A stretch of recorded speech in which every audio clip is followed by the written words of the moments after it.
ሰላም ጤና ይስጥልኝ ክቡራትና ክቡራን የጠበቃ ዩሱፍ የዩቲዩብ ቻናል ተከታታዮች እንዴት ናችሁ? የፌደራል ጠቅላይ ፍርድ ቤት ሰበር ሰሚ ችሎት በሰባት ዳኞች መሬትና ቦታ ላላቸው ሰዎች በሙሉ አዲስ ውሳኔ ሰጥቷል። ከዚህ በፊት ሲሰራበት የነበረው የህግ ትርጉም ተሽሯል። አዲስ ህግ ወጥቷል። ሁሉም ሰው እንዳያመልጠው ይህንን ፕሮግራም እስከ መጨረሻው ድረስ በትዕግስት እንድትከታተሉት እጋብዛችኋለሁ። አብራችሁን ቆዩ።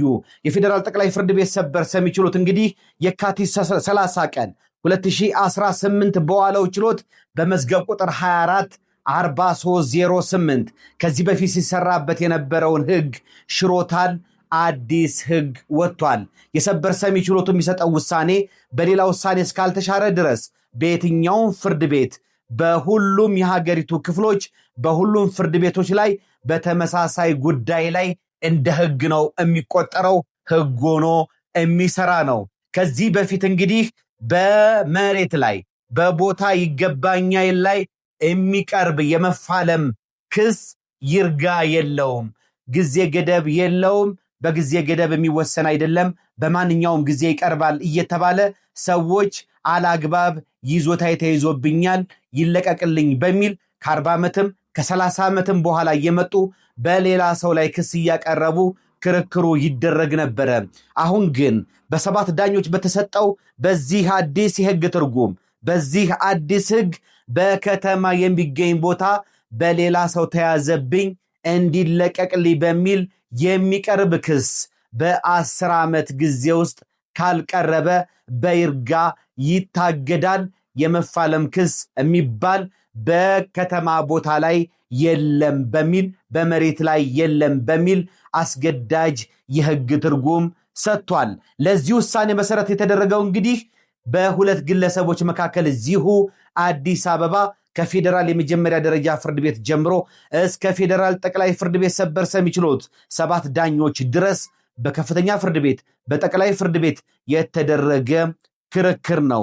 ይሄም ክርክር እንግዲህ አቶ ታምራት መርከቡ የተባሉ ግለሰብ አቶ ጅላሉ ኩመል በተባሉ ግለሰብ ላይ ሰኔ 14 ቀን 2013 በአዲስ አበባ ከተማ ለሚኩራ ክፍለ ከተማ ወረዳ 8 ልዩ ቦታው ፊጋ በሚባል አካባቢ የሚገኘውን 2000 ካሬ ሜትር የእርሻ መሬቴን ከደርግ መንግስት ጊዜ ጀምሮ ስጠቀምበት የቆየሁትን መሬት ለ11 ዓመታት እኔ ውጭ ሀገር ቆይቼ ስመለስ ያስቀመጥኩትን እንዲጠብቅልኝ ያስቀመጥኩትን ተወካይ በማባረር ቦታውን ሰኔ 2011 ተወካይን አባረው አጥሬን በማፍረስ ይዞታዬን የያዙብኝ በመሆኑ የገነቡትን ቦታና አጥር አፍርሰው ይዞታዬን ለቀው ያስረክቡኝ በማለት ያ ክስ ያቀርቡባቸዋል። በአቶ ጅላሉ ኩመል ላይ አቶ ታምራት መርከቡ የተባሉት ግለሰብ እንግዲህ ተከሳሹም ይህንን ይዞታኔ ጥቅምት 21 ቀን 1980 ጀምሮ አቶ ጫላ ከዌ ከተባሉ ግለሰብ ጅምር የመኖሪያ ቤት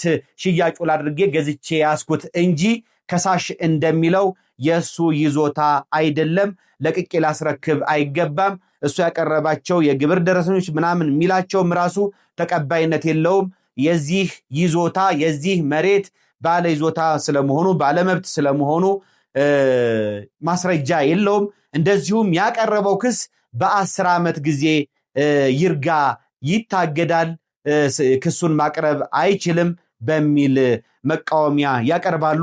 ጉዳዩ የቀረበለት የመጀመሪያ ደረጃ ፍርድ ቤትም ከሳሹ መሬት የተያዘብኝ የሚሉት ከ10 ዓመት በፊት በመሆኑ ክሱ በይርጋ ይታገዳል፣ ክሳቸውን ተያዘብኝ ከሚሉት ጊዜ ጀምሮ በ10 ዓመት ጊዜ ውስጥ ነበረ ማቅረብ የነበረባቸው በሚል ክሳቸውን ውድቅ ያደርግባቸዋል። ከሳሽም እንግዲህ በዚህ ውሳኔ ቅር ይሰኙና ይግባኛቸውን ለከፍተኛው ፍርድ ቤት ያቀርባሉ። እንግዲህ የከፍተኛው ፍርድ ቤትም የፌደራል የመጀመሪያ ደረጃ ፍርድ ቤት ውሳኔን ይሽራል። ምክንያትም ያደረገው እንግዲህ የመፋለም ክስ ይርጋ አያግደውም፣ በማንኛውም ጊዜ ሊቀርብ ይገባል በሚል ክሳቸውን ውድቅ ያደርግባቸዋል። የስር ፍርድ ቤቱን ውሳኔ ውድቅ ያደርጋል። ችሎቱም እንግዲህ መሰረት ያደረገው ምንድነው? ከዚህ በፊት 2002 ላይ የፌደራል ጠቅላይ ፍርድ ቤት ሰበር ሰሚ ችሎት በመዝገብ ቁጥር 43600 የባለቤትነት የመፋለም ክስ ይርጋ አያግደውም በሚል የሰጠውን ውሳኔ መሰረት አድርጎ ነው። በዚህም እንግዲህ ተከሳሽ እንዴት የፌደራል የመጀመሪያ ደረጃ ፍርድ ቤት በ10 ዓመት ጊዜ ውስጥ በይርጋ ይታገዳል ክሱ ብሎ የከሳሽን ክስ ውድቅ አድርጎልኝ እያለ ከፍተኛው ፍርድ ቤት እንዴት ይሽርብኛል ይሉና ለጠቅላይ ፍርድ ቤት ይግባኛቸውን ያቀርባሉ። ነገር ግን የፌዴራል ጠቅላይ ፍርድ ቤትም ይግባኛቸውን ሳይቀበል ይቀራል። የከፍተኛው ፍርድ ቤት በይርጋ አይታገድም የከሳሽ ክሱ መታየት አለበት፣ ወደ ፍሬ ነገር ክርክር መገባት አለበት ያለውን ያጸናና ውድቅ ያደርግባቸዋል ጥያቄያቸውን። በዚህም እንግዲህ ተስፋ ሳይቆርጡ የከፍተኛው ፍርድ ቤት እንዲሁም የጠቅላይ ፍርድ ቤቱ የሰጠው ውሳኔ የህግ ስህተት የተፈጸመበት ነው። የከተማ ቦታ ላይ የሚደረግ የይዞታ ይለቀቅልኝ ክስ በ10 ዓመት ክሱ በ10 ዓመት ጊዜ ውስጥ ካልቀረበ በይርጋ ይታገዳል በሚል ይግባኛቸውን ያቀርባሉ ለሰበር ሰሚ ችሎቱ ማለት ነው።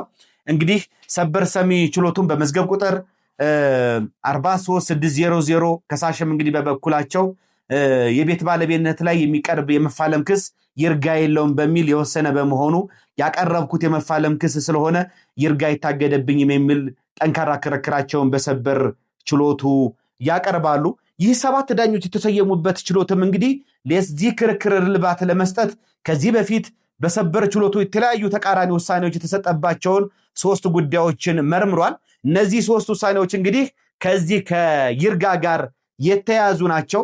በሰበር መዝገብ ቁጥር 43600 የነበረው ክርክር በቤት ባለቤትነት ላይ የመፋለም ክስ ይርጋ የለውም ሲል፣ በሌላ በኩል በሰበር መዝገብ ቁጥር 69302 ደግሞ በገጠር የመሬት ይዞታ ላይ የ10 ዓመት ይርጋ ተፈጻሚነት አለው፣ የገጠር መሬት ላይ የሚደረግ ክርክር በ10 ዓመት ጊዜ ውስጥ ክሱ ካልቀረበ በይርጋ ይታገዳል የሚል ውሳኔ ሰጥቶ ነበር።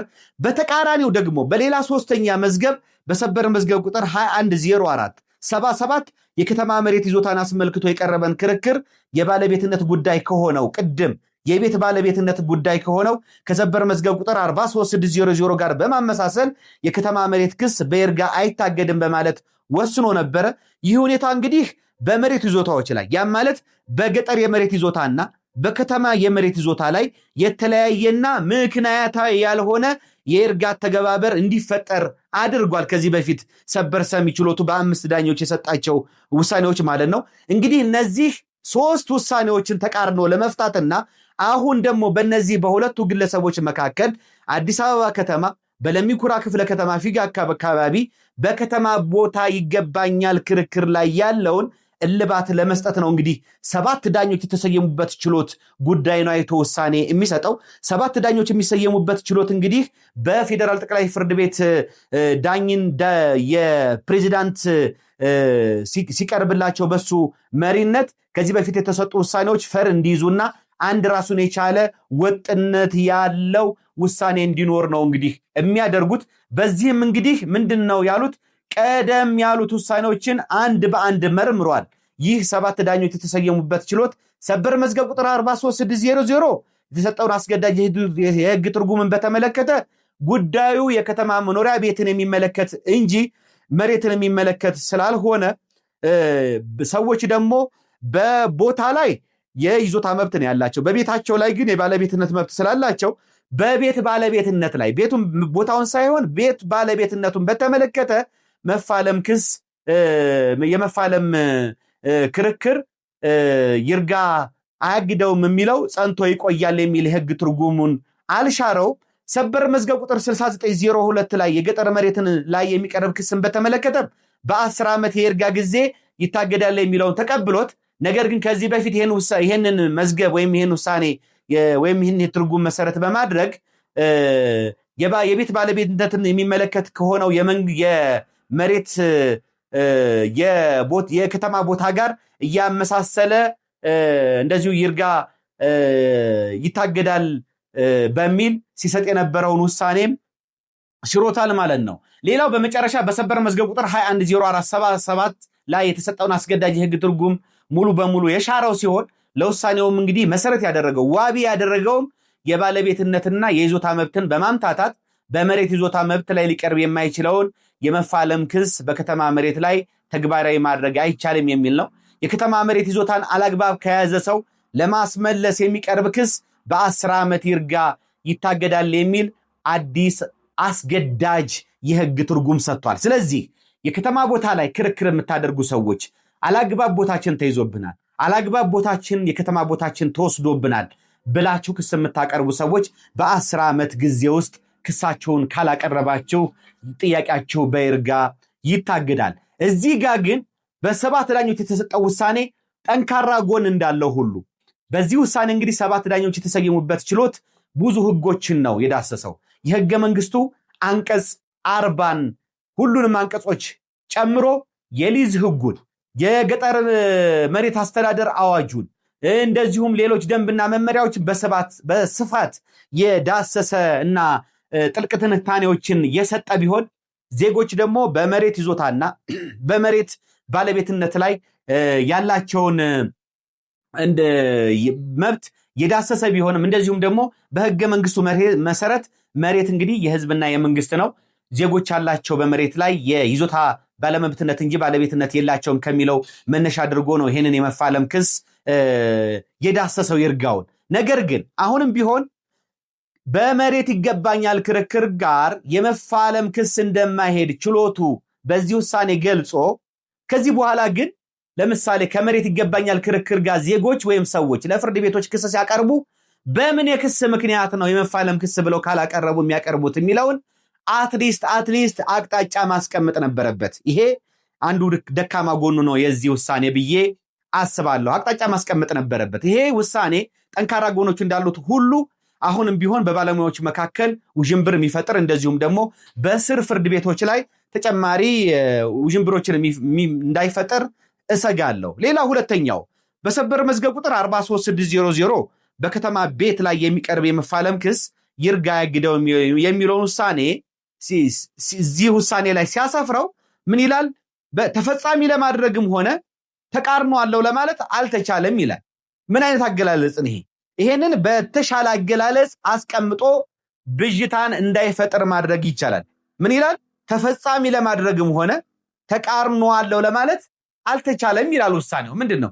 ተፈጻሚ ነው ከተባለ ተፈጻሚ ነው፣ ተቃርኖ አለው ከሆነ ተቃርኖ አለው ነው እና ሞር ኦፍ ሰዎች አንደርስታንድ ሊያደርጉት በሚችሉት ብዥታ በማይፈጥር መልኩ መቀመጥ ነበረበት። ይሄ ተርምም ዞሮ ሰበር መዝገብ ቁጥር 43600 የመፋለም ክስ በይርጋ አይታገድም ብሎ 2002 ላይ ውሳኔ ሲሰጥ በዚህ ውሳኔ እንደተረዳሁት ወይም ደግሞ እንደሰፈረው በከተማ ቤትን የተመለከተ ክርክር ሲሆን ይርጋ ያግደውም ነው። ቦታ ከሆነ የቦታ ክርክር፣ የመሬት ክርክር፣ የከተማ መሬት የከተማ ቦታ ከሆነ ግን ይርጋ ያግደዋል፣ በ10 ዓመት ውስጥ መቅረብ አለበት ነው።